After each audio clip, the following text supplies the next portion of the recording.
Si jeune encore, vous jouez de ces tours. Votre simplicité qui semble sans pareil demande si l'on fait les enfants par l'oreille. Et vous savez donner des rendez-vous la nuit. Et pour suivre un galant, vous évadez sans bruit.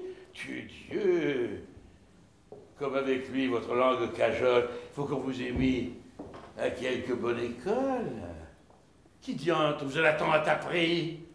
Vous ne craignez donc plus de trouver des esprits? Et ce galant, la nuit, vous a donc enhardi? Ah, coquine, en venir à cette perfidie?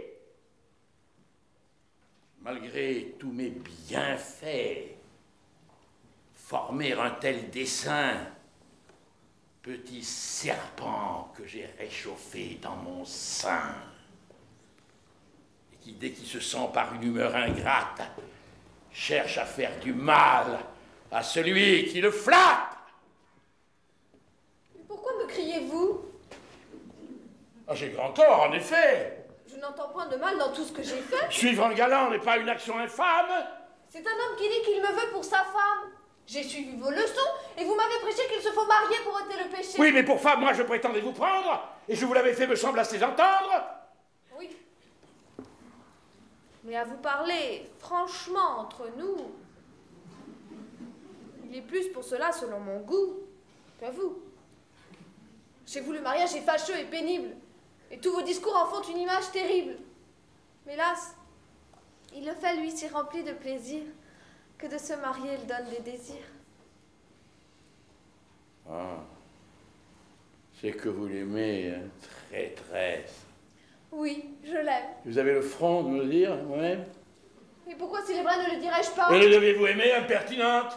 Et là, c'est ce que j'en puis, mais lui seul en est la cause, et je n'y songeais pas lorsque se fit la chose. Mais il fallait chasser cet amoureux désir. Et le moyen de chasser ce qui fait du plaisir? Et ne saviez-vous pas que c'était me déplaire? Moi?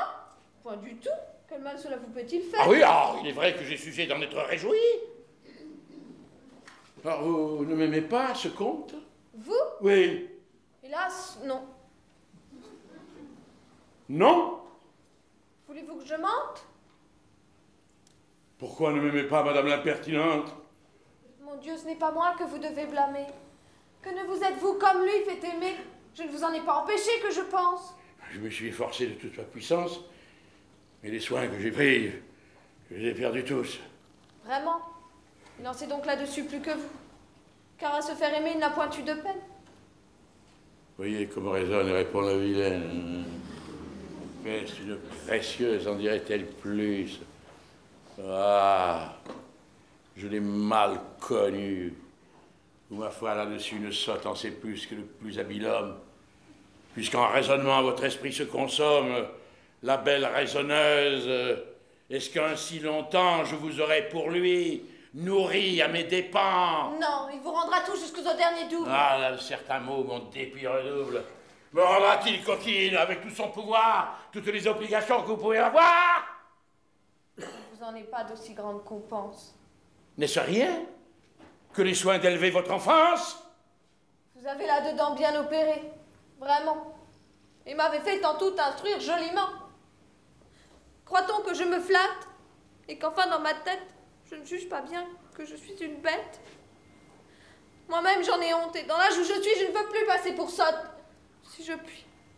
Ah, vous fuyez l'ignorance et voulez, quoi qu'il coûte, apprendre du blondin quelque chose. Mais sans doute, c'est de lui que je sais ce que je puis savoir, et beaucoup plus qu'à vous, je pense lui devoir. Je ne sais ce qui me tient qu'avec une gourmade, ma main de ce discours ne venge la bravade. Ah, j'en rage, je vois sa piquante froideur, et quelques coups de poing satisferaient mon cœur de voir. Hélas, vous le pouvez, si cela peut vous plaire. Ce mot et ce regard désarment ma colère et produit un retour de tendresse de cœur qui, de son action, m'efface la noirceur.